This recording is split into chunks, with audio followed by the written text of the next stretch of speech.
સ્વામી, ઘણા લોકો એમ કહે છે કે વૈકુંઠ ધામ અને અક્ષરધામ બંને એક જ છે, તો ખરેખર એક છે કે અલગ છે? જો દર્શક મિત્રો, પાર્થભાઈ, એક જ હોય તો એક નામથી સંબોધાય, અનેક હોય તો અનેક નામથી સંબોધાય. યસ. અને વૈકુંઠ ધામની વસ્તુ નથી, ઘણા ધામો છે. જેમ કે બદ્રિકાશ્રમ છે, શ્વેતદીપ છે, કૈલાસ છે, સત્યલોક છે, ઇન્દ્રલોક છે, ગોલોક છે, બ્રહ્મપુર કહેતા અક્ષરધામ છે, બધા જ લોકો છે. અને દરેક ધામો છે.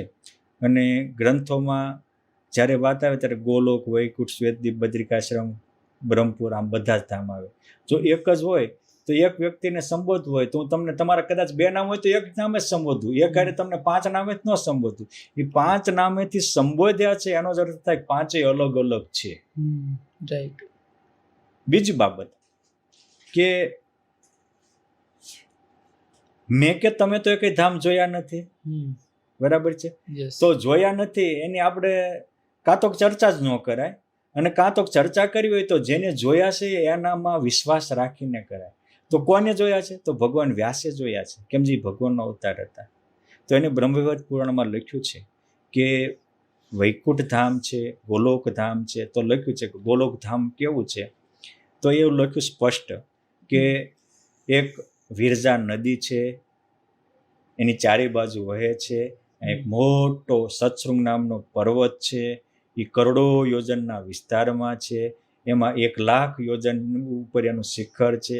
ત્યાં ભગવાનનું ગોલોક ધામ છે.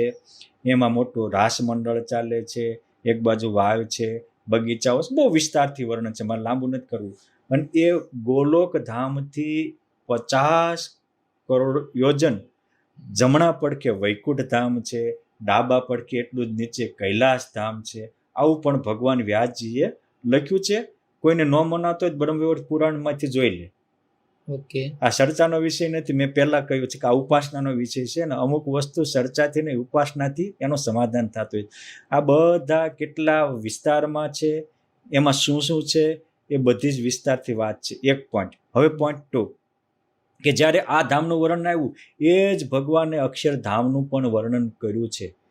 ભાગવતજીમાં પણ છે, ઉપનિષદોમાં ને વેદોમાં પણ છે કે પરમમ વ્યોમની અક્ષરધામને તિષ્ઠતી ઈમાની સર્વાણી લોકાહ, બધા જ લોકો એ અક્ષરધામની સત્તામાં સ્થિર થયેલા છે. અને અક્ષરધામનું વર્ણન આવે ત્યારે એવું આવે કે અક્ષરધામના એક રોમના છિદ્રમાં અનંત કોટી બ્રહ્માંડો પરમાણુની પેઠે ઉડતા ફરે છે. ભગવાન સ્વામિનારાયણે ભક્તિ માતાને સમાધિ કરાવી તો સ્ટેપ બાય સ્ટેપ એક ધામને દેખાડતા દેખાડતા અક્ષરધામ સુધી પહોંચ્યા, જે હરિલામૃતમાં લખાયું છે. તો એ ધામ જોયું ત્યારે એવું બોલ્યા હતા કે દેખી સમુદ્રને સર તુચ્છ લાગે, ધામો બીજા અલ્પ અક્ષર ધામ આગે. સમુદ્ર આગળ સરોવર હોય એમાં ધામો નાના છે અને ઓ ધામ મોટું છે. તો નાના મોટું આવું એ જેને સમાધિ દ્વારા અનુભવ્યું એને જોઈને કહ્યું છે, એ લખાણું છે. આપણને ન મનાતું હોય તો સમાધિ કરાવીને જોઈ આવવાનું અને પછી બોલવાનું.